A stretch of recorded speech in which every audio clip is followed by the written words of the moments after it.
Bienvenue dans ce nouveau numéro de PAF, un numéro spécial totalement consacré aux prochaines élections américaines qui, vous le savez, auront lieu le 3 novembre après une campagne déroutante, ébouriffante, parfois peut-être désespérante pour la démocratie au moins, et une campagne qui aboutira le 3 à l'élection du nouveau président, si tant est qu'on sache le résultat ce jour-là, ce qui n'est pas tout à fait sûr. Alors, pour parler de cette élection du 3 novembre, Amy Porter, bonjour. Bonjour, Patrice. Vous êtes la porte-parole du Parti démocrate. Vous vivez aussi dans les Yvelines. Oui. Hein. Et alors, c'est très, je ne sais pas pourquoi les Américains aiment les Yvelines, parce que Nicolas Conquer, bonjour. Bonjour. Alors, vous n'êtes pas du tout démocrate. Vous êtes responsable de la coordination et du lien avec les médias pour les Républicains. Mais vous avez grandi, vous, dans la vallée de Chevreuse. Donc, vous avez aussi un lien avec les Yvelines. Et puis, Laurie Kenton, bonjour. Bonjour. Vous êtes maître de conférence à l'Université de Versailles-Saint-Quentin. Vous êtes un spécialiste de la civilisation des pays anglophones. Vous avez publié plusieurs ouvrages, dont La fin du rêve américain chez Odile Jacob, et vous venez de diriger un nouvel ouvrage qui s'appelle Le rêve américain à l'épreuve de Donald Trump, dont on voit la couverture. C'est aux éditions Vendémiaire, qui est sorti il y a une quinzaine de jours, et c'est un ouvrage collectif qui fait le bilan, au fond, du mandat de Donald Trump à travers le prisme de ce rêve américain dont il était le porteur pendant sa campagne de 2016. Nicolas Landry est aussi avec nous. Vous êtes journaliste. Bonjour Patrice. À TV78 et vous suivez de près ces élections américaines. Et puis aussi, on aura aussi une interview d'André Barkov, qui était l'auteur il y a 4 ans de Trump, Les raisons de la colère, et qui avait prédit et qui souhaitait d'ailleurs aussi l'élection de Trump. Et il nous parlera de ce candidat donc qu'il soutient. Alors, Trump-Biden, disais, c'est une élection qui fait trembler le monde, c'est en tout cas une élection qui nous passionne. Je vais peut-être commencer avec vous, Amy. Pourquoi est-ce qu'elle nous passionne autant, cette élection ? Sans exagérer la position des États-Unis dans le monde, c'est quand même un enjeu un peu mondial qui est en train de se jouer. Je ne sais plus qui a dit que les États-Unis étaient le pays indispensable. Trump a tellement cassé les normes et tout ce que les présidents précédents avaient fait vis-à-vis du reste du monde que tout le monde attend de savoir est-ce qu'on va revenir dans le droit chemin ou est-ce qu'on va continuer dans ces décisions totalement inédites. Nicolas Conquer, alors, la même question, pourquoi ça nous passionne autant cette élection ? Alors forcément, comme disait Amy, les États-Unis sont la première puissance économique mondiale. Il y a une vraie fascination pour tout ce qui est importé des États-Unis, pour le pire, parfois pour le meilleur. Mais également, on est dans une phase où il y a des enjeux majeurs avec soit une continuité ou un changement radical pour le pire si ça venait à passer du côté démocrate. À noter que... Non, pardon, excusez-moi, allez-y. À noter qu'effectivement, ce qui change considérablement par rapport au président précédent, c'est que c'est la première fois, du moins de mon existence, on a un président qui n'a déclenché aucune guerre durant son mandat, et ce qui mérite d'être quand même souligné pour la paix dans le monde. Donc il y a également des enjeux diplomatiques de taille. Alors, on va parler des enjeux dans un instant. Sur au fond, la façon dont on regarde cette élection, peut-être avec passion, avec aussi étonnement, souvent, parce que c'est une des campagnes les plus invraisemblables qu'on ait jamais vécues. Quel est votre sentiment, Laurie Kenton ? Ah oui, invraisemblable, oui. C'est-à-dire que moi, je suis les campagnes américaines depuis 96. Je n'ai jamais vu un tel degré de fascination, à la limite de l'obsession compulsive dans les médias français et dans les médias internationaux, c'est-à-dire hors anglophones. Il y a une théâtralisation, hein, il faut ajouter ça. Il y a la dimension les États-Unis, première puissance économique, première puissance militaire. Donc il y a un certain nombre de dimensions comme ça factuelles qui sont indéniables. Et il y a aussi une théâtralisation. Le chaos vend. Le chaos permet de faire du clic sur les sites internet, de faire de l'audience. Et donc de ce point de vue-là, cette dramatisation, elle nourrit également la dramatisation. Et la dramatisation, elle vient de qui et de quoi ? Alors, on peut l'attribuer aux deux camps, c'est-à-dire que la dramatisation se nourrit des deux camps. Évidemment, celui qui est aux manettes, c'est Donald Trump, donc c'est forcément lui qui va impulser un style contre lequel va réagir l'opposition. Ça, c'est obligatoire, de la même manière que quand Obama était au pouvoir, c'est lui qui impulsait une politique qui suscitait l'émoi, par exemple, du Tea Party aux États-Unis. Donc il y a toujours une position qui est la position de celui qui est au pouvoir. Il ne faut pas oublier que celui qui est au pouvoir partage le pouvoir avec le Congrès, et que le Congrès, c'est aussi un Sénat qui est aux mains des républicains, alors que la Chambre est aux mains des démocrates. Donc là, on a des sources de tension à l'intérieur même du pouvoir, avec en plus de tout ça le feuilleton de la Cour suprême qui s'ajoute, et donc là on a le triangle de la séparation des pouvoirs, et le style de Trump de toute façon, et là personne ne s'en cache, et Trump le premier, le style de Trump est là également pour faire de la dramatisation. Trump vient de la télé, donc Trump fait parler de Trump.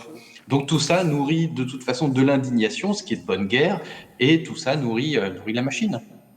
Nicolas Dandry, puis après on va passer aux enjeux. Une question pour Rémi et pour Nicolas. Quand on est aussi loin de son pays, quand on a cette double nationalité franco-américaine, comment on vit justement ce scrutin depuis la France, depuis les Yvelines, pour tous les deux? Comment on vit cette élection? Évidemment, grâce à Internet, on le vit minute par minute. C'est vrai qu'on est un peu en décalé, donc malheureusement pour nous, ça veut dire qu'on ne dort pas beaucoup en ce moment. On se réveille tôt le matin. On se réveille tôt le matin en branchant le téléphone et on se dit mais qu'est-ce qu'il a encore dit cette nuit? Mais qu'est-ce qui va se passer aujourd'hui dans les médias?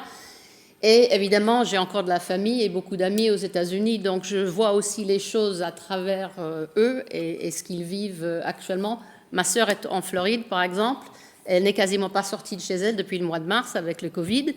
Donc, c'est relativement facile, en fait, de rester au courant de ce qui se passe. Nicolas Conquer, sur cette façon dont vous vivez les élections?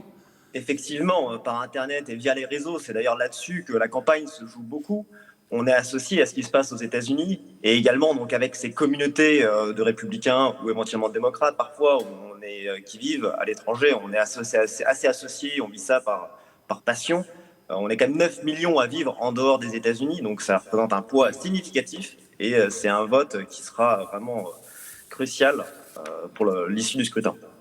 Alors, j'ai un mot, puis après, on va passer quand même aux enjeux, mais sur le Covid dont est atteint Trump. Voilà, un homme qui a 74 ans, qui est en surpoids, qui est atteint de ce virus dont on dit qu'il est très mauvais pour les gens qui sont dans cette situation physique. Et là, il fait 2 meetings par jour, quelques jours après avoir été atteint. Comme on a beaucoup parlé de fake news, selon vous, il a vraiment le virus ou pas? Oui. Je n'ai aucun moyen de vous répondre. Je pense que c'est aussi probable que tout ça était un show que ce qu'il a vraiment eu. Et comme il a bénéficié d'un cocktail de médicaments qui n'est disponible à personne d'autre aux États-Unis. Et qui, paraît-il, n'est pas bon pour soigner le Covid. Mais enfin bon. Tout payé par le contribuable, d'ailleurs. Lui, il n'a pas sorti un copec de sa poche, alors que les pauvres Américains qui n'ont plus de couverture médicale, et d'ailleurs Trump essaie actuellement de retirer l'assurance maladie à 20 millions d'Américains. L'Obamacare, c'est ça? Oui, eux, ils payent des milliers de dollars pour se faire soigner. Même des tests peuvent coûter très cher. Donc, il y a vraiment une injustice par rapport à son traitement. Nicolas, vous pensez que c'est un surhomme qui a surmonté le virus? Ça, indéniablement, mais ça arrive à des gens très bien. Moi-même, je suis passé à travers cet épisode-là et on le surmonte très bien. On pense également, évidemment, pour toutes les victimes qui sont des victimes effectivement malheureuses, pour lesquelles on a de la peine pour leurs familles, pour leurs amis. En dehors de ça, c'est vrai qu'il faut noter qu'il y a eu une politique qui était un peu différente, une approche différente. Le port du masque n'était pas systématique. Ils avaient une approche où ils faisaient tester tous les membres du staff de l'équipe de Trump quotidiennement. Je noterais juste que notre ami démocrate ici a fort tendance à dénoncer des polémiques, des fake news, des théories complotistes, mais que là, dénoncer le diagnostic du président Trump, ça relève quand même d'une idée assez farfelue. Donc, je n'irai pas plus loin là-dessus. Alors, en revanche, le traitement vise à généraliser et de fait de montrer que le président Trump a fait confiance à la médecine et au développement des traitements et que lui-même ait pu en bénéficier et le rendre disponible à l'ensemble des Américains, puis par la suite l'exporter, c'est un vrai message qui doit donner confiance. On est vraiment dans l'exemplarité du chef. Et d'avoir terrassé ce virus-là en 3 jours, c'est exceptionnel. Et qu'il ait pu reprendre la voie des meetings et continuer sur cette dynamique de campagne à 9 jours de l'élection, alors qu'au même moment, le candidat Biden, lui, donne un gel de la campagne et un arrêt de toutes ses apparitions. On est vraiment dans une approche tout à fait différente et les Américains choisiront. Nicolas, vous savez parfaitement que c'est archi faux, que Biden sort tous les jours, il fait des meetings aussi, mais en distance, et que depuis que Trump a repris ses meetings, il y a des dizaines de gens infectés par le Covid qui ont assisté à ces meetings. Donc, ils se mettent tous ensemble, sans distanciation, sans masque. Il est logique qu'ils tombent malades. Laurie Kenton, juste, je ne vous demande pas s'il est atteint ou pas atteint, mais c'est très symptomatique. C'est-à-dire qu'on peut douter de tout dans cette campagne. De toute façon, on en est arrivé à un point où les gens ne se parlent plus, les gens s'accusent de tous les maux, tout le monde doute d'absolument tout. Est-ce qu'il l'a eu ou est-ce qu'il l'a pas eu? Bon, est-ce que c'est un coup tordu ou est-ce qu'il l'a vraiment eu? Et avec le traitement qu'il a eu, bon, on aurait pu imaginer que il soit un petit peu patraque. Ouais. Je connais des gens qui s'en sont rétablis en une petite semaine et hop, c'est reparti. Et je connais des gens qui ont traîné ça, notamment des gens qui l'ont eu plutôt en mars. Visiblement, c'était plus virulent en mars et qui ont toujours des séquelles. Donc c'est vrai que on réagit pas tous de la même façon, on n'est pas tous soignés de la même façon. On aurait pu imaginer qu'il soit plus patraque sur la fin de la campagne, il ne l'est pas. On aurait pu imaginer également qu'il soit d'abord dopé par la cortisone et corticoïdes qu'il prenait à assez haute dose au départ, et qu'après, on sait tous, si on a pris du Solupred ou ce genre de truc, au début on est à fond, et puis au bout de 2-3 jours, quand on arrête le Solupred, ça redescend et l'immunité on prend un coup. Donc on aurait pu aussi imaginer qu'il ait un coup de moins bien. Bon, pour l'instant c'est pas le cas. La campagne suit son cours des deux côtés, avec les acteurs principaux et ce qu'on appelle des surrogates, c'est-à-dire des gens qui font campagne pour. Le principal exemple qu'on a vu ces derniers temps, c'est Obama qui fait campagne pour Biden, par exemple. Donc la campagne n'est pas limitée aux deux prétendants. Et il y a des campagnes parallèles qui se déroulent un petit peu partout et qui se déroulent pas forcément de la même façon. C'est-à-dire que ce qu'on a tendance à pas voir au niveau démocrate, c'est vraiment très important, c'est qu'il y a un mouvement de la base par des associations qui sont nées il y a assez peu de temps, comme Run for Something, qui est une association qui est pas seulement de porte à porte, mais qui est une association qui a engager des moyens pour que les gens se présentent également. Donc c'est un autre aspect de la démocratisation et c'est intéressant. Donc sur le porte-à-porte, les Républicains sont très forts. Donc c'est vraiment de la mobilisation au niveau de la rue. Et donc ça c'est vraiment très important. C'est ce qui marche le mieux. Ça marche mieux que les pubs à la télé ou des choses sur Internet. C'est vraiment le face-à-face. Et les démocrates le font aussi, mais font aussi se présenter des gens. Et là, on note qu'il y a beaucoup plus de candidats qu'avant et des candidats avec des profils plus variés. Ça, c'est factuel. Alors, on va passer au premier chapitre au fond de cette émission. Ce sont les enjeux de l'élection.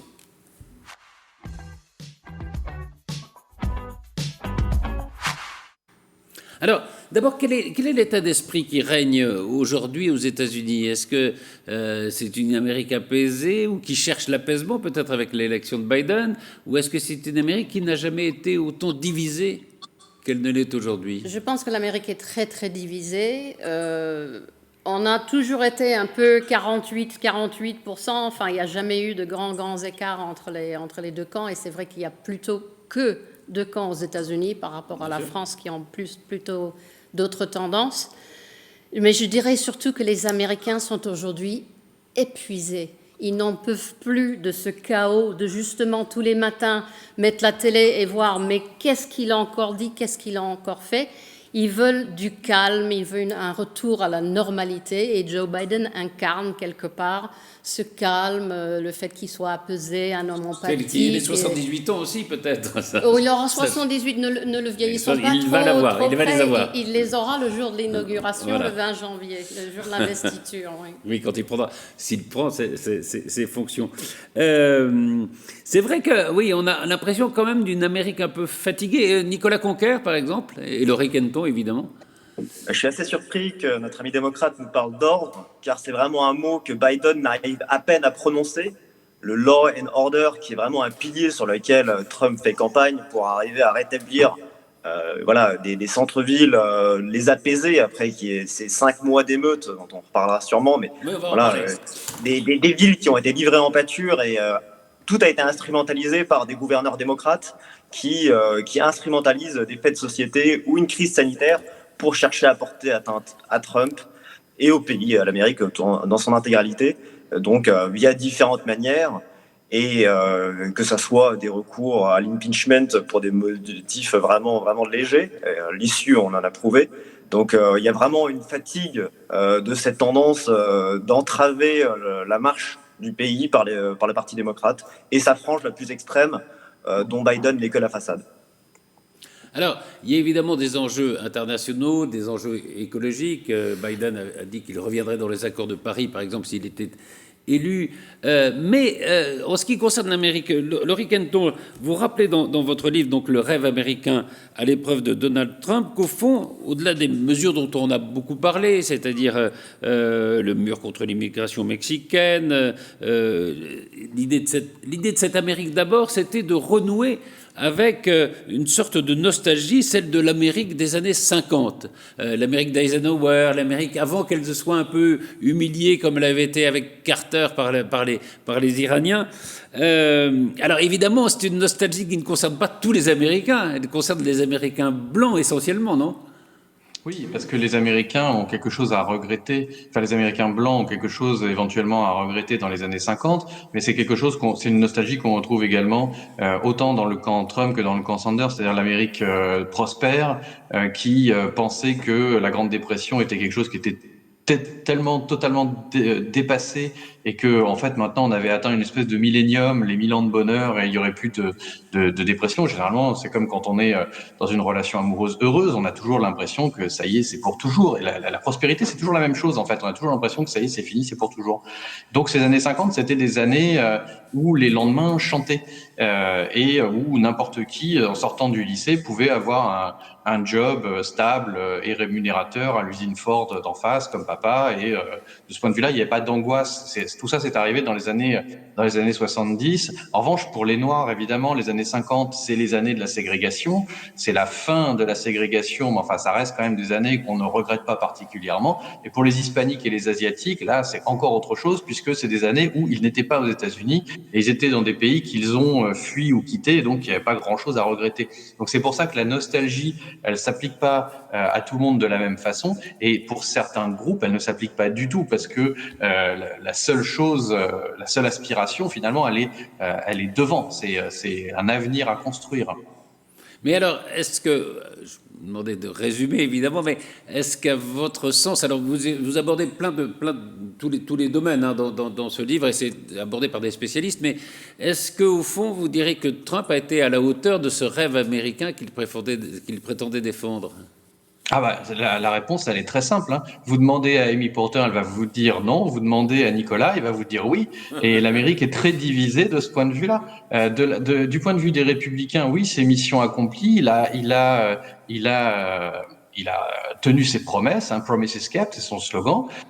Du point de vue des démocrates, le compte n'y est pas, et d'une certaine manière, il a détruit les différentes composantes qui composent le rêve américain pour les démocrates. L'opinion est complètement divisée, ce qui n'était pas forcément le cas avant, ça s'est beaucoup accentué. Au début des années 2000, il y avait un livre sur la polarisation qu'on utilise beaucoup à l'université parce qu'il est petit, court et très bien documenté, qui explique qu'en gros, la polarisation, c'était d'abord un phénomène qui concernait les élites politiques, les commentateurs, les partisans, etc.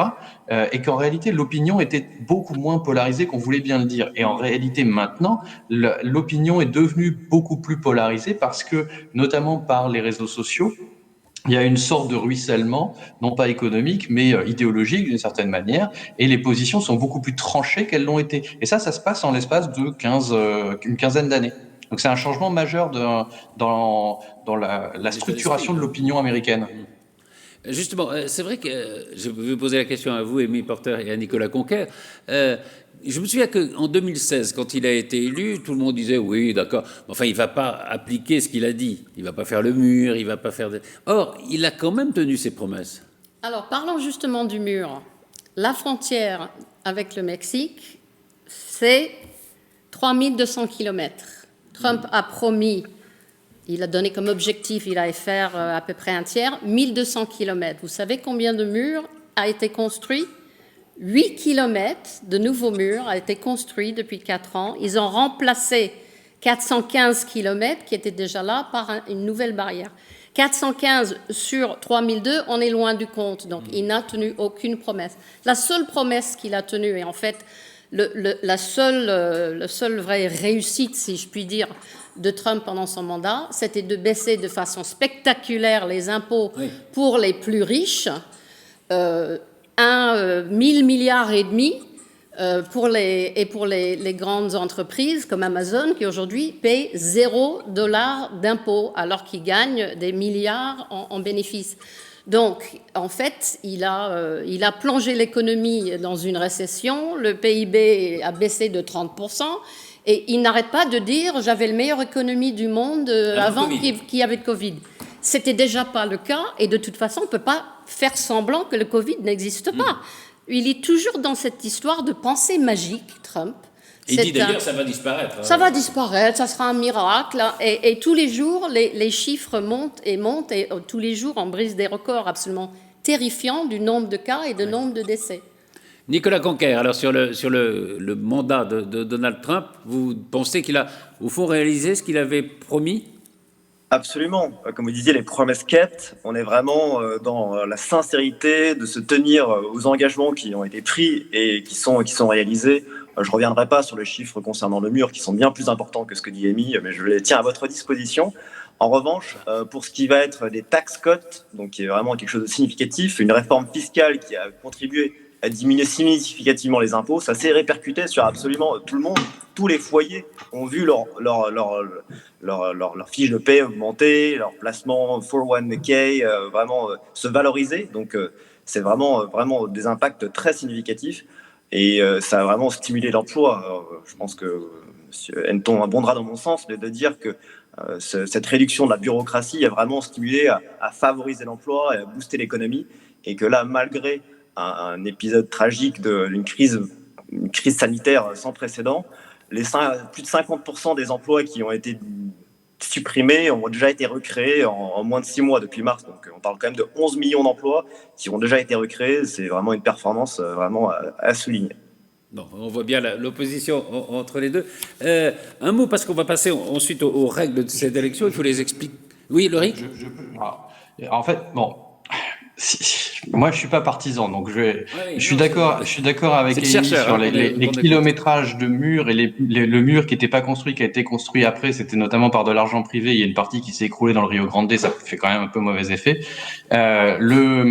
Sur l'économie, il faut quand même dire une chose, c'est que l'économie est en récession à cause du Covid. L'économie de Trump était assez florissante, mais elle était florissante comme elle était celle d'Obama. Et ce qu'on voyait en fait entre la fin du mandat d'Obama et, disons, décembre 2019, disons pour simplifier, c'est que l'économie de Trump était dans la continuité absolue, ni plus ni moins, de l'économie d'Obama, que la bourse montait parce qu'elle montait déjà sous Obama, que les créations d'emplois, c'est peut-être la seule différence, commençaient à se tasser, c'est-à-dire qu'il y a eu moins en global de création d'emplois sous Trump que dans le deuxième mandat d'Obama, c'est-à-dire qu'il y avait un infléchissement, tout simplement, c'était pas une question d'Obama ou de Trump, qu'on était en fin de cycle économique. En revanche, ce qu'il y a, c'est qu'on regarde pas trop quand on regarde juste les chiffres, mais quand on regarde un peu sous le capot, le secteur manufacturier, alors là, déjà, tout le monde s'endort quand je dis ça, le secteur manufacturier, qui était quand même le cœur de cible de Trump, était en récession pendant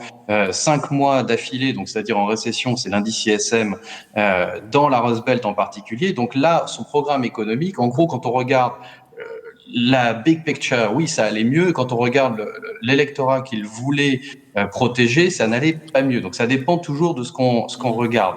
Voilà. Donc après, il y a un certain nombre de choses qu'il faut un petit peu nuancer, notamment sur les questions économiques. Alors, on va évidemment, et toute cette gestion du mandat de Trump va peser probablement sur l'élection dans ce qu'on appelle notamment les swing states. Mais on va d'abord rappeler quelles sont, avec Nicolas Dandry, les règles de cette élection américaine qui sont parfois un peu compliquées pour nous, Européens.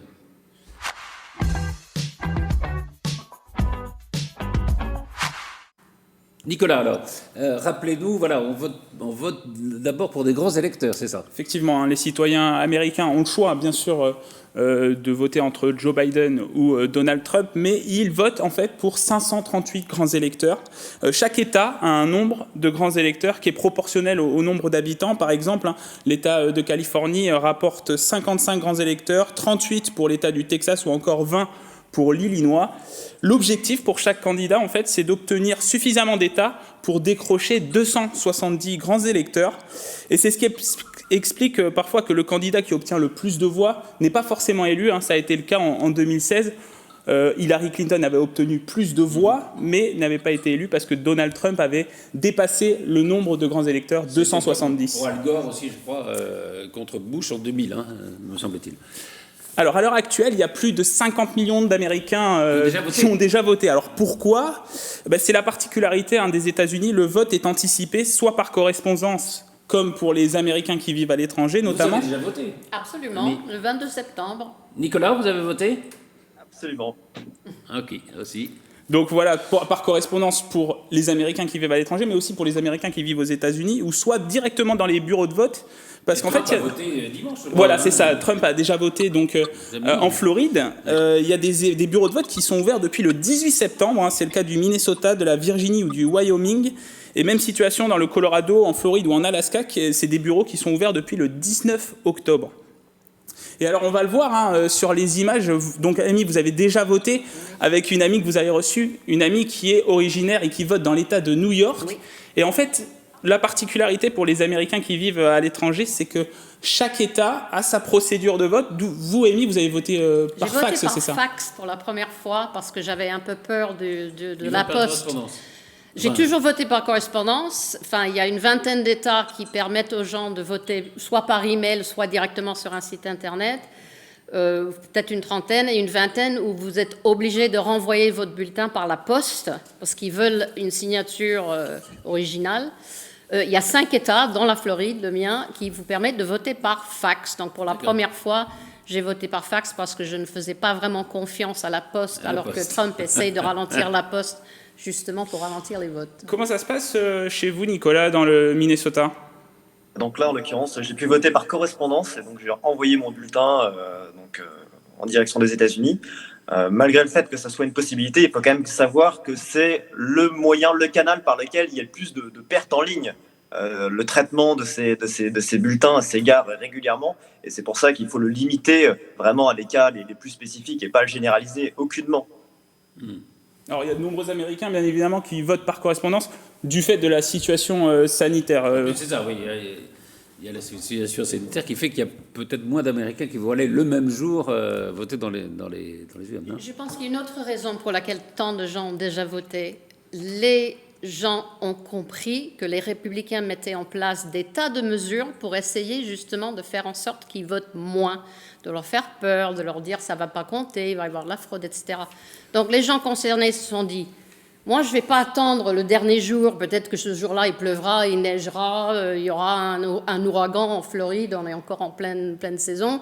Donc, je vais voter maintenant, comme ça y est, c'est fait, j'ai plus à y penser, et comme ça, ils ne peuvent pas m'empêcher de voter. On a l'impression, d'ailleurs, qu'il y a une mobilisation assez forte des électeurs pour cette élection, peut-être plus forte que jamais. Il y a eu 130 millions de votants en 2016. Là, je pense qu'on va aller vers les 150 millions, voire les 160 millions, ce qui serait historique. Laurie Kenton, il y a des historiens ou des politologues américains qui contestent justement le mode du vote pour l'élection américaine présidentielle. Je lisais notamment un historien qui expliquait que le nombre de grands électeurs ne dépend pas seulement de la population telle qu'elle est. Il a été fondé sur le nombre. On comptait aussi le nombre d'esclaves qui, bien qu'il n'ait pas le droit de vote, agrandissait ou amoindrissait la population. Et donc, sa conclusion, il dit, au fond, ce vote pour les grands électeurs, c'est un héritage de l'esclavagisme.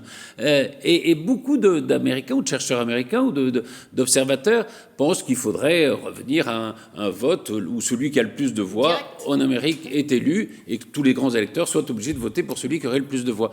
Vous pensez quoi de ces contestations du mode de vote américain ? Alors, bon, il y a plusieurs dossiers là-dedans. Il y a un premier point qu'il faut jamais oublier, c'est que les États-Unis sont un pays fédéral. Il y a 50 États et donc le collège électoral est là pour refléter la diversité des 50 États. Mais après, il y a ce qu'on en fait, c'est-à-dire qu'on pourrait très bien imaginer que le problème n'est pas le collège électoral, mais le fait que le vainqueur d'un État prend tous les grands électeurs. On pourrait imaginer qu'il y ait une répartition différente à la proportionnelle, par exemple. Je gagne 60% de l'État de Californie, je prends 60% de ces grands électeurs. Après, dans les États où il y a 3 grands électeurs, c'est plus compliqué parce que c'est plus compliqué de découper. C'est soit 3-0, soit 2-1, soit 1-2, soit 0-3. Donc là, c'est plus compliqué. On pourrait aussi penser à faire une répartition qui soit plus proportionnelle. Vous avez dit que c'est proportionnel à la population, c'est pas forcément vrai. C'est proportionnel sans être proportionnel, dans la mesure où certains États très peu peuplés ont 2 sénateurs, comme tous les États, y compris les États très peuplés, parce que ça ne représente pas la population, et ils ont un seul représentant. Donc c'est-à-dire qu'en réalité, la proportionnalité, elle est faussée. Les États très blancs et très ruraux, montagnards, etc., sont surreprésentés par rapport à des États très peuplés comme New York, New Jersey, Floride, etc. Donc là, de ce point de vue-là, il y a un problème au niveau de la représentation. Mais l'histoire de l'esclavage, ça remonte à justement quand il y avait de l'esclavage. Aujourd'hui, il n'y a pas d'esclavage, jusqu'à preuve du contraire. Et donc, de ce point de vue-là, c'est seulement l'addition du nombre de sénateurs, 2 par État pour tout le monde, et du nombre de représentants qui est là en réalité proportionnel à la population. Donc cette histoire d'esclavage, ça n'a plus vraiment sens. Après, je voudrais apporter une dernière précision sur le fait que Trump a perdu le vote populaire mais pas le collège électoral. C'est un peu une illusion d'optique. C'est vrai quand on prend les chiffres globaux. Quand on regarde les chiffres de la Californie, Hillary Clinton a 4 millions de voix d'avance. Si on enlève ça, en réalité, ça veut dire que qu'elle ait une voix d'avance en Californie ou 4 millions de voix d'avance, elle empoche la mise, elle empoche tout le monde. Si on enlève la Californie, la marge de Californie, Trump a 1,5 million de voix d'avance sur les 49 autres États. Oui. Donc le problème, c'est que déformé, mais le problème, j'en reviens à ce que je disais tout à l'heure, le problème c'est winner take all, c'est-à-dire c'est le fait que je gagne l'État d'une voix ou de 4 millions de voix, c'est pareil. Donc c'est-à-dire qu'il y a 4 millions de voix qui sont perdues pour les démocrates en Californie. Mais quand on regarde les 40% de républicains qui votent en Californie, leur voix ne compte pas non plus. Donc là, il y a un problème qui est de recyclage des voix. Il y a beaucoup de voix, énormément de voix qui ne comptent pas. Et c'est pour ça que ce que vous disiez sur les États clés, c'est fondamental. On a 330 millions d'habitants et, comme disait Amy, entre 130 et 150 millions d'électeurs en fonction des années. Et en réalité, seuls les électeurs d'à peu près 6 États comptent. Alors, mais justement, on va savoir où se joue l'élection, ce sont les fameux swing states, où se joue cette élection de 2020.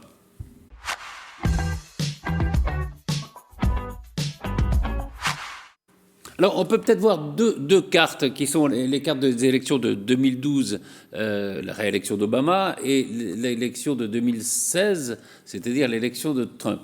Vu de loin comme ça, on n'a pas l'impression que ça change beaucoup d'ailleurs. Hein. Elles sont assez semblables ces cartes, Nicolas. Alors finalement oui, parce que donc en 2012, parmi les fameux swing states remportés par Barack Obama, il y avait l'État de Floride, de l'Ohio, de la Pennsylvanie, de l'Iowa, du Michigan. Donc c'est des États qui sont traditionnellement indécis, qui sont situés plutôt au nord-est des États-Unis, autour des Grands Lacs et à la limite de l'entrée vers le Midwest. Et du coup, donc ces États sont vraiment déterminants. Hein. Et d'ailleurs, on va le voir sur la carte 2016. De 2016. Oui. Donald Trump a remporté ces États, donc l'Iowa, le Wisconsin, le Michigan, l'Ohio, la Pennsylvanie et la Floride. Ça se rougit un peu, ouais. Et c'est devenu rouge. Donc on voit que Barack Obama, grâce à ces États, a pu remporter le scrutin en 2012. Et finalement, c'est ce qui fait basculer le scrutin de 2016 en faveur de Donald Trump. Et donc finalement, en fait, Barack Obama avait remporté en 2012 ces 3 victoires, c'est 60 grands électeurs. Oui. Dans les États que j'ai cités. Et donc, c'est ce qui fait la différence. Et c'est ce que disait donc Lorik Henton, finalement. Lorik, c'est des États qui sont... Depuis quand on peut dater, finalement, c'est que ces États sont déterminants dans ce scrutin présidentiel? Très simplement, la Floride, ça fait des années que, en gros, l'élection dépend plus ou moins de la Floride. L'Ohio a eu sa petite période. Maintenant, l'Ohio est quand même plutôt pro-républicain. Enfin, les sondages actuellement sont plus mitigés. Enfin, on peut laisser l'Ohio aux républicains. En revanche, les États des Grands Lacs, Wisconsin, Michigan, Pennsylvanie, sont des États démocrates. Ce sont des États qui sont profondément démocrates. Il y a un petit bémol sur le Wisconsin qui a eu un républicain comme gouverneur très républicain. Et ce sont des États qui sont très divisés, en fait. Il y a une rupture entre ville et campagne qui est assez fondamentale. Donc, il y a une géographie à l'intérieur de ces États-là, mais globalement, c'est des États qui n'avaient pas voté républicain depuis les années 80, depuis Reagan, en gros, 84 et 88.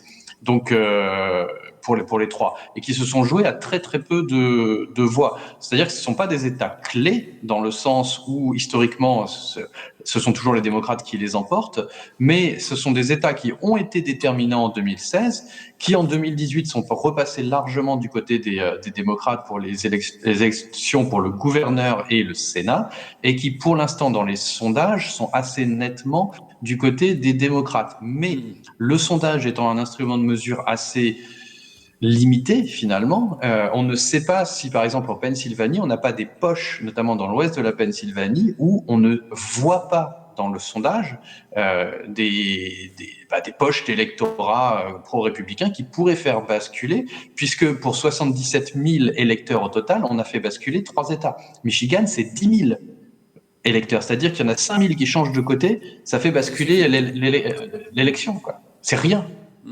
C'est rien, ouais.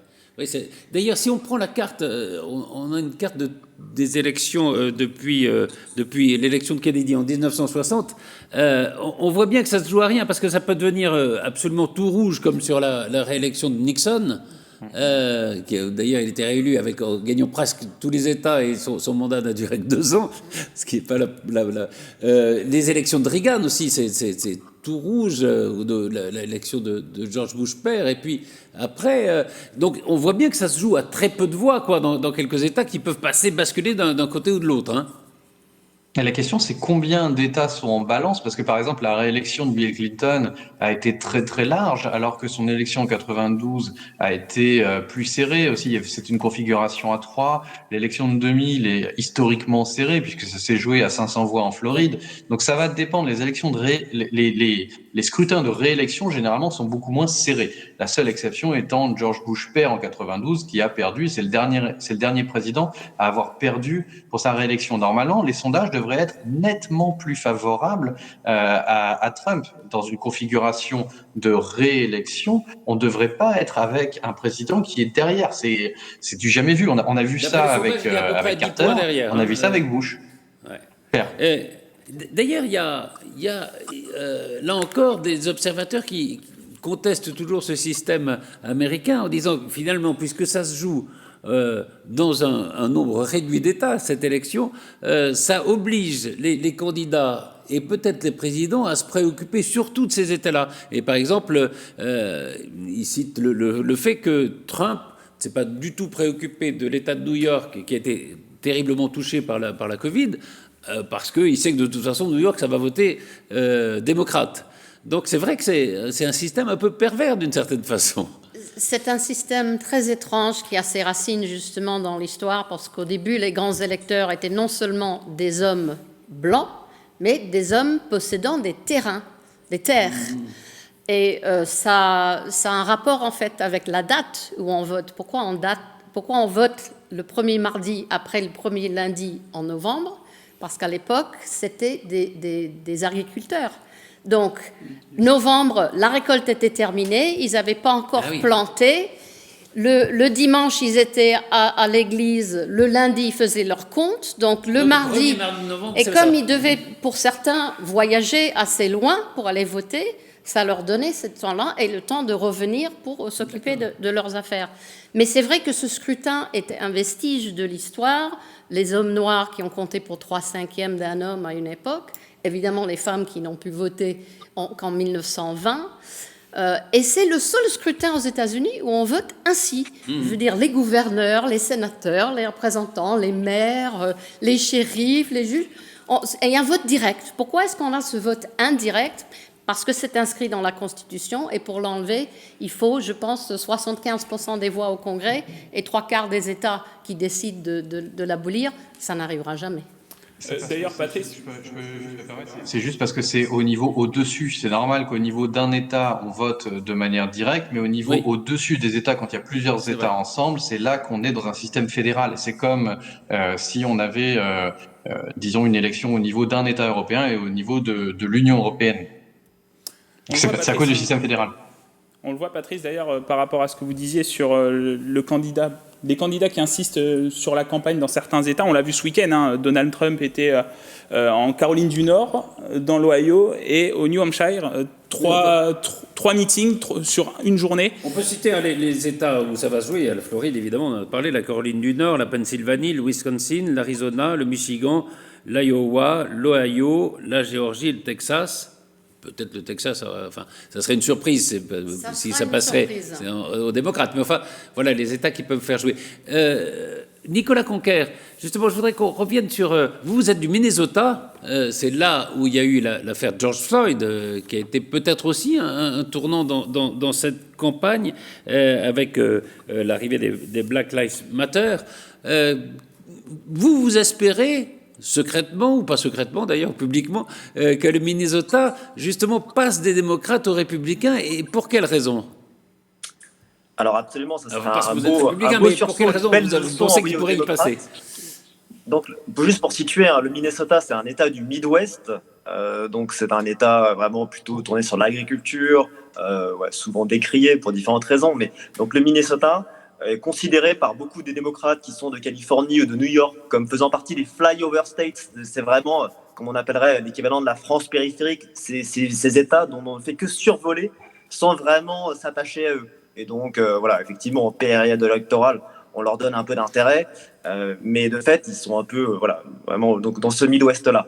Il y a eu effectivement ce tragique incident du décès de George Floyd en mai dernier, qui, par la suite de ça, a donné lieu à un chaos généralisé, d'abord au Minneapolis, dans la capitale du Minnesota, mais qui s'est après répandu dans beaucoup de villes américaines, et essentiellement des villes gérées par des maires démocrates ou dans des États tenus par des gouverneurs démocrates, et qui ont vraiment instrumentalisé la mémoire de ce pauvre homme pour laisser libre cours à leurs bras armés et idéologiques que sont les Black Lives Matter et les Antifa, qui ont saccagé tous les centres-villes, occasionnant des dégâts monstrueux en chiffrant en milliards, mais également en créant un climat vraiment de quasiment guerre civile raciale, où on essentialise la couleur de peau. Enfin, vraiment, on est aux opposés, aux antipodes des enseignements qu'avait livré le très grand révérend Martin Luther King, où on jugeait d'abord le caractère d'une personne plutôt que sa couleur de peau. Donc, les démocrates se sont vraiment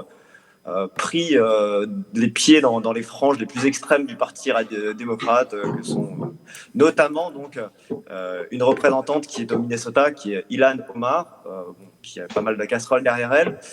Mais voilà, donc tous ces éléments-là et le fait que les républicains ont gagné un siège de plus donc chez les représentants conduisent à une possible victoire des Républicains, ce qui serait vraiment un beau gage de confiance dans le président. Et aussi, comme ça fait plus de 40 ans que ça ne s'est pas produit, pour moi, ça serait une très grande satisfaction. Alors, Amy Porter lève les yeux au ciel quand vous parlez. Je rappellerai à Nicolas Conquer que ces éléments de langage des Républicains qui ne cessent de répéter que toutes les villes démocrates sont à feu et à sang, il y a des émeutes. La semaine dernière, on a arrêté la personne qui a tiré sur le bureau de police à Minneapolis pendant les manifestations. Cet homme qui a crié « Justice pour George Floyd », c'était l'équivalent des Black Blocs en France. C'était quelqu'un de l'extrême droite, des Boogaloo Boys, qui venait du Texas avec son arme pour venir s'en mêler aux manifestations pacifiques et essayer de donner cette impression que c'était les gens des Black Lives Matter qui faisaient violence. C'est faux. C'est archi faux et c'est prouvé maintenant.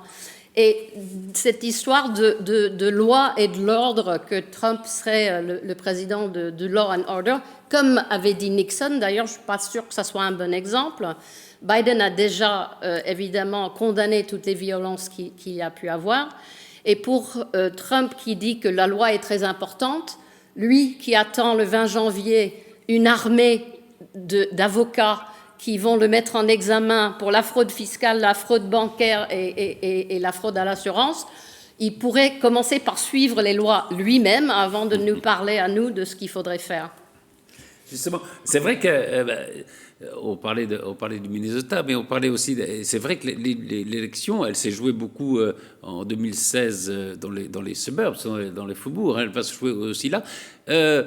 Peut-être un éclairage sur un mot qu'on entend qui s'appelle le Blexit, c'est-à-dire Black Exit.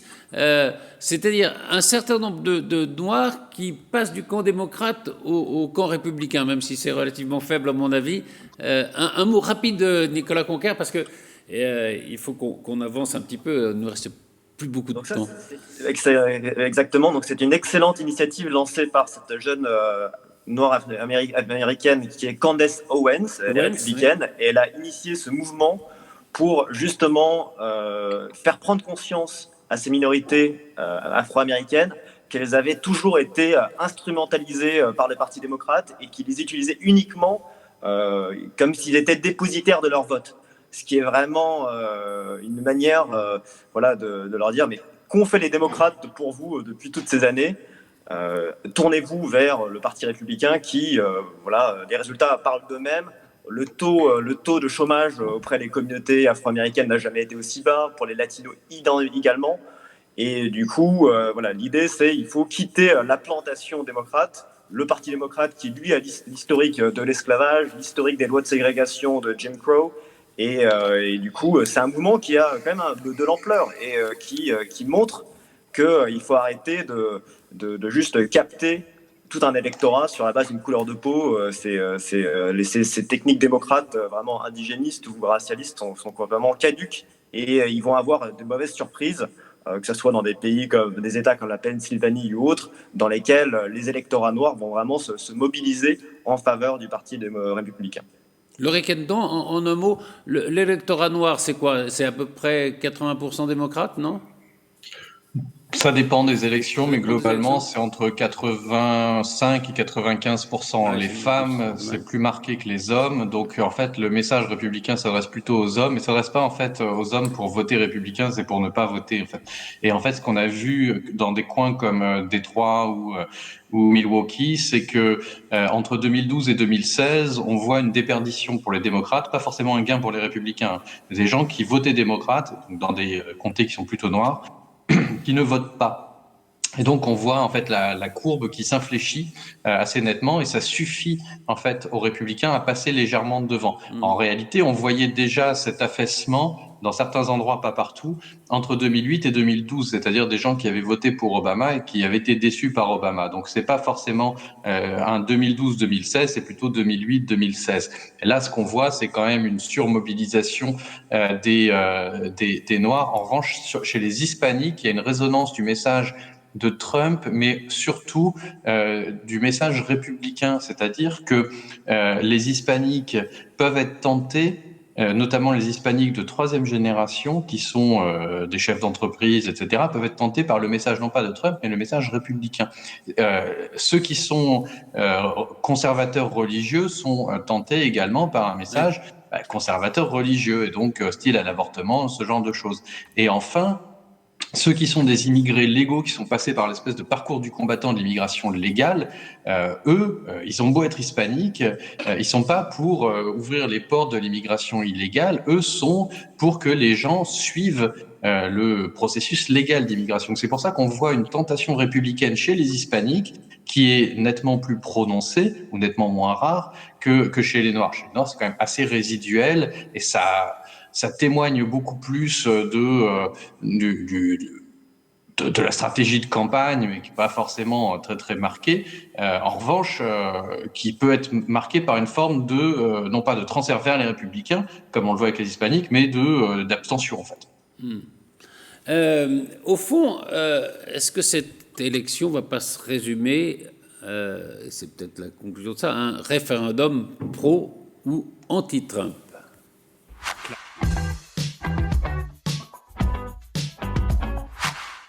Alors, il y a un journaliste français qui, en 2016, a publié un livre qui s'appelait Trump, les raisons de la colère. C'est André Berkoff.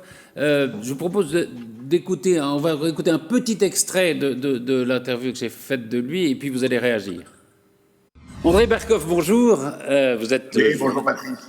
Vous êtes journaliste, vous êtes essayiste, vous êtes à la tête d'une émission qui a beaucoup de succès sur Sud Radio, et surtout, vous avez publié il y a 4 ans, c'est-à-dire avant l'élection de Donald Trump, un livre qui s'appelait Trump, les raisons de la colère. Et vous étiez un des rares observateurs, peut-être l'un des seuls, ou le seul, à penser qu'il pouvait remporter l'élection contre Hillary Clinton. Alors, est-ce que 4 ans plus tard, vous faites le même pari? Est-ce que, selon vous, Trump a encore des chances de remporter l'élection contre Joe Biden? Alors, en dépit des sondages, effectivement, qu'on voit qui s'accumulent, qui se multiplient, je pense d'abord, Patrice, que s'il n'y avait pas eu le Covid-19, je vous aurais fait un pari, oui, un très grand pari, en me disant qu'avec les résultats économiques, notamment qu'il avait eu, et y compris, on n'en a pas parlé hier au débat entre Trump et Biden en politique étrangère, je pense qu'il avait de très fortes chances. Je pense qu'il a toujours des chances. Peut-être ce sera beaucoup plus serré que cela aurait été avant la Covid-19, mais je pense qu'il a vraiment des chances parce que, et on l'a vu encore au débat, il y a une espèce d'énergie chez lui qui plaît aux Américains, pas seulement pour le côté bravados, western et compagnie, c'est parce qu'il a effectivement, c'est un pragmatique, c'est pas du tout un idéologue, il a obtenu quand même un certain nombre de résultats, et je pense qu'il a vraiment des chances, et surtout, alors je ne sais pas à quel stade ça va jouer, mais honnêtement, parce qu'on a eu beaucoup de choses là-dessus, ce qui se passe autour de la famille Biden risque quand même de peser, pas complètement, mais assez fortement dans les prochains jours. Comme ça avait pesé sur Hillary Clinton, d'ailleurs, en 2016. Mais justement, vous parliez de ce dernier débat, celui qui a eu lieu jeudi soir. Oui. Alors, il y avait une formule différente puisqu'on coupait les micros. Et finalement, ça a plutôt été favorable à Trump. C'est-à-dire qu'il a peut-être un peu revêtu ce costume de président dont Barack Obama, par exemple, le reproche de ne pas l'avoir fait plus tôt. Oui, c'est très vrai. C'est-à-dire que je ne sais pas si c'est effectivement le micro qui l'a avantagé. Il faut bien dire quand même, et on l'a remarqué, la modératrice du débat, qui est une démocrate, a beaucoup plus interrompu Trump que Biden. Mais enfin, ça, c'est du détail. Ce qu'il y a, c'est que Trump, contrairement au premier débat où il n'était pas bon, où il s'était laissé aller et gardé son sang-froid, et surtout, il a eu 2 arguments honnêtement très forts. C'est incontestable que l'ordinateur du fils Biden, et il est revenu là-dessus, sur les paiements, Russie, Ukraine, Chine, évidemment, ça a quand même légèrement, et même plus que légèrement déstabilisé Biden. Et puis, il lui a dit ça de façon très répétée. C'est évidemment un argument politique, mais il a joué. Il dit, mais enfin, vous avez été 8 ans au pouvoir. Qu'est-ce que vous avez fait pendant 8 ans? Vous dites, oh, je vais faire ça et ça et ça et ça. Et Biden, ce qui est étonnant, n'a pas répondu parce qu'il aurait pu répondre, mais il ne pourrait pas se déstabiliser. Vous savez très bien que le vice-président, c'est pas le Premier ministre, c'est pas Édouard Philippe par rapport à Macron. Le vice-président américain n'a qu'un rôle, je dirais, décoratif. Enfin, il peut faire des choses, mais il est là pour, si le président a une défaillance, il est là pour le remplacer. Donc, Biden ne sait pas du tout, pour des raisons évidentes, désolidariser, même à un moment donné, d'Obama en disant, mais attendez, vous parlez de ça, mais moi j'étais pas au pouvoir, c'était Barack Obama qui est au pouvoir. Donc, vous avez raison, il a été plus présidentiel et en tout cas, il s'est posé en disant, voilà, moi j'ai fait des choses, je vais faire des choses et surtout, regardez, j'ai eu le Covid, je me sens mieux maintenant et on voyait très bien la différence d'énergie entre les deux débats. Alors, vous l'avez beaucoup défendu pendant son mandat contre ceux qui le traitaient de fou, contre ceux qui voulaient le destituer, contre ceux qui s'étonnaient de la manière dont il menait sa politique, avec les nombreux tweets. Mais quand même, est-ce que cette manière disruptive, comme on dirait, de faire de la politique n'est pas quand même un peu dangereuse? Regardez, est-ce qu'il n'y a pas une guerre froide qui est en train de se recréer entre la Chine et les États-Unis? Ben écoutez, je ne crois pas. Alors, effectivement, on pourrait vraiment lui reprocher, et ça, je trouve pas ça très, cette politique du tweet à outrance, etc. Mais il faut pas oublier, Patrick Armouze, le début. Qu'est-ce qui s'est passé? En fait, c'est vraiment l'histoire de l'État profond. Vous avez d'ailleurs en France, en Amérique et ailleurs, ce qu'on appelle un establishment, appelons-le élite, appelons-le comme on veut, où les gens se cooptent. Ce sont les Ménines de Velasquez. On est ensemble, on se coopte, on se coagule, on se congratule et on se retrouve entre soi.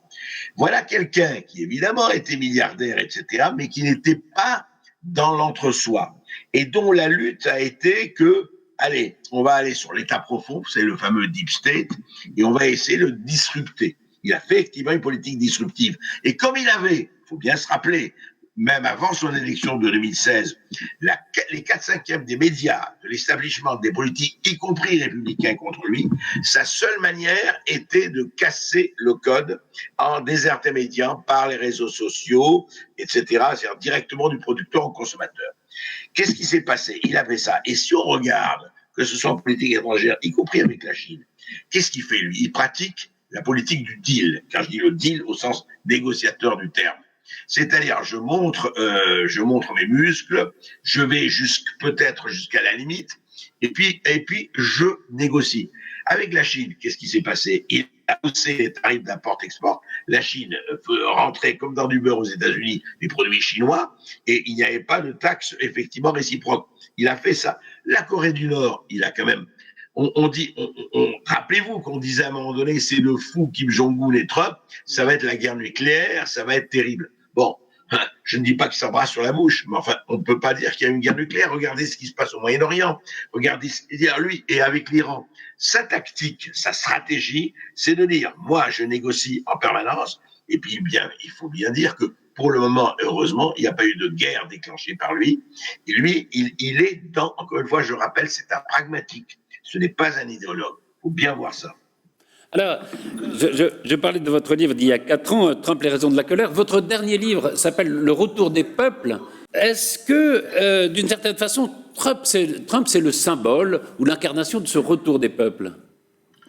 Je crois que c'est un des symboles. C'est ça qui est très intéressant. Voilà quelqu'un qui, vous savez, multimilliardaire, et j'ai assisté à 2 de ses meetings. En 2016, quand j'étais là-bas, je suis allé à 2 de ses meetings, et justement, le problème des médias, trop souvent, c'est qu'ils restent entre New York et Los Angeles, côte ouest et côte est. Pour l'Amérique, c'est pas que ça, on le sait. L'Amérique profonde, comme la France périphérique, dont parlait Christophe Guilluy, c'est pas que Paris, Marseille, et voilà. Et donc, ce qui m'a frappé, c'est que je me suis demandé, comme vous, j'interrogeais les gens en meeting, 35 000 personnes dans un stade de football, et je lui disais, vous gagnez combien? Là, me disait $1 000, $2 000, etc. Je lui dis, attendez, je comprends pas. Vous suivez un multimilliardaire? Il me dit, mais justement, c'est parce qu'il est riche qu'on le suit. Je lui dis, mais pourquoi? Il dit, parce que lui, il ne risque ni d'être acheté, ni d'être vendu. Ça a joué, c'est-à-dire que les gens se sont dit, il parle pour nous. À tort ou à raison, après on peut en discuter, mais il n'est pas de l'establishment, il n'est pas de cette élite. Et d'ailleurs, la preuve, vous rappelez-vous, qu'est-ce qui s'est passé? C'est quand même, on n'a jamais vu ça dans l'histoire, d'ailleurs, ni en France, ni aux États-Unis, que dès le début, la destruction, c'est-à-dire, il fallait le destituer, il fallait l'empêcher d'être élu d'abord, bon, on n'a pas réussi, il fallait le destituer, rappelez-vous, le Muller, 3 ans, hein, je veux dire, tous les jours, ensuite, l'Ukraine, etc., la Russie, la collusion, les rapports ceci, les rapports cela. Il y a eu quand même une espèce de montée de levée de bouclier contre lui qui n'est pas inutile. Donc là, vous savez, c'est le facteur humain. Je crois que le facteur humain en histoire joue beaucoup. Bien sûr que l'économie joue, bien sûr que l'histoire joue, mais il ne faut pas oublier que le facteur humain, la personne qui a l'énergie de se battre, eh ben, elle peut aller assez loin. Qui donnait un copec sur son élection en 2016 et aujourd'hui, tous les sondages le donnent perdant. On verra le 3 novembre. On verra. Merci infiniment, André Berkoff. Je rappelle votre dernier livre, ça s'appelle donc Le Retour des peuples. Merci beaucoup. Merci. On verra bien. Même les plus forts soutiens de Trump sont un peu dans le doute. À votre avis, l'élection, elle est jouée, Amy Porter, ou pas? Aucune élection n'est jamais jouée aux États-Unis. On regarde beaucoup les sondages, mais comme je dis souvent, les sondages ne votent pas. Donc, tout va être question de la mobilisation, de l'affluence. Qui va vraiment se déplacer pour voter, soit par correspondance, soit dans les bureaux de vote? Et pour moi, la base de Trump se réduit de jour en jour à cause des changements démographiques, tout simplement, aux États-Unis. En 1975, les hommes blancs sans diplôme représentaient 71% de la population. Aujourd'hui, ils ne sont plus que 39%. Le reste de la population, ce sont des gens diplômés et les gens de couleur, 61%. Et surtout les femmes. Il y a beaucoup de femmes blanches qui ont voté pour Trump en 2016, séduites un peu par cette image qu'il avait. Mais non, c'est pas ça, c'est qu'il jouait un businessman à la télévision pendant 14 ans avec son émission. Et les gens ont pensé que c'était vrai. Ils pensaient qu'il était vraiment un businessman. Maintenant, on sait que c'est faux. On regarde les articles du New York Times qui montrent que toutes ces propriétés, tous ces hôtels perdent de l'argent. C'est un piètre businessman. Et là, depuis 4 ans, c'est pareil, il est en représentation, il joue à être président, il aime bien venir devant les caméras, mais il ne gouverne pas, il ne préside rien du tout. Et je pense qu'il y a surtout une partie des électeurs aux États-Unis, sont les électrices. Les femmes sont dans une espèce de rage incandescente depuis 4 ans, à cause de la politique qu'il a mis en place, déjà de sa misogynie, sa façon de traiter les femmes journalistes surtout, il est goujat, il n'y a pas d'autre mot quand il est face à elle. Là, tout ce qu'il essaie de faire pour le droit à l'avortement et surtout cette politique de séparation des enfants de leur famille. Il y a encore 545 enfants aux États-Unis. L'administration Trump a avoué qu'ils ne savent pas où sont leurs parents. Les parents ont été déportés, sont rentrés dans l'Honduras, au Venezuela. Et les enfants sont là et livrés à eux-mêmes. Et Trump a dit pendant le débat, mais ils sont très très bien traités, ils sont dans des bonnes conditions. On préfère ne pas être dans un hôtel 5 étoiles, mais être avec ses parents. Je vous interromps parce qu'il ne reste plus de temps. Nicolas Conquer, en 2 mots, les raisons de voter Trump pour vous? Concrètement, là, le choix de cette élection qui nous est offerte, il n'est pas de voter démocrate ou républicain, il est vraiment de voter pour l'avenir des États-Unis. Avec Trump, vous avez la possibilité de continuer sur cette impulsion, de revoir la réforme de toute la bureaucratie, de relancer l'économie, de faire aspirer et de continuer à incarner ce rêve américain et les textes et la liberté fondamentale qui sont exposés dans la Constitution, ou bien de sombrer dans un chaos qui nous est monté par les démocrates à voter toujours plus de projets, toujours plus de taxes, qui va vraiment, vraiment mettre l'économie à plat et offrir un futur qui sera vraiment sombre pour les États-Unis. Laurie Kenton, pour conclure, alors on parle beaucoup du risque de blocage. Vous y croyez? Le blocage, de toute façon, on le voit depuis avant Trump. Le blocage, il existe au Congrès depuis au moins 2010, avec l'arrivée de Mitch McConnell à la tête du Sénat en 2014, donc avant Trump. On a de l'obstruction et de l'obstructionnisme total. C'est-à-dire que ce que veut Mitch McConnell, Trump à côté, c'est un enfant de cœur. Je crois qu'on se trompe de problème d'une certaine manière. Mitch McConnell, c'est le blocage total de tout ce qui ressemble de près ou de loin à une politique démocrate. Il n'y a plus de politique bipartisane. Le blocage, il est déjà là. Ce qu'on va avoir, c'est des gens qui, d'un côté ou de l'autre, et peut-être plus d'un côté que de l'autre, refusent la légitimité du résultat de l'élection. On est encore loin de savoir comment ce résultat va se cristalliser, parce qu'on ne sait pas combien de temps ça va prendre. On va avoir des tas de recours, etc. Et au final, on aura un résultat. Et le problème, c'est que des deux côtés, et peut-être d'un côté plus que de l'autre, on va avoir un refus de la légitimité du résultat. Et dès l'instant où on a des gars sur des pick-up avec des calaches qui commencent à s'exciter, on ne sait pas trop où ça peut terminer. On a eu Oklahoma City en 95, il y a 25 ans, parce que des gens trouvaient que l'État fédéral, c'était Big Brother. Bon, 170 morts plus tard, c'est pas à exclure tout ça.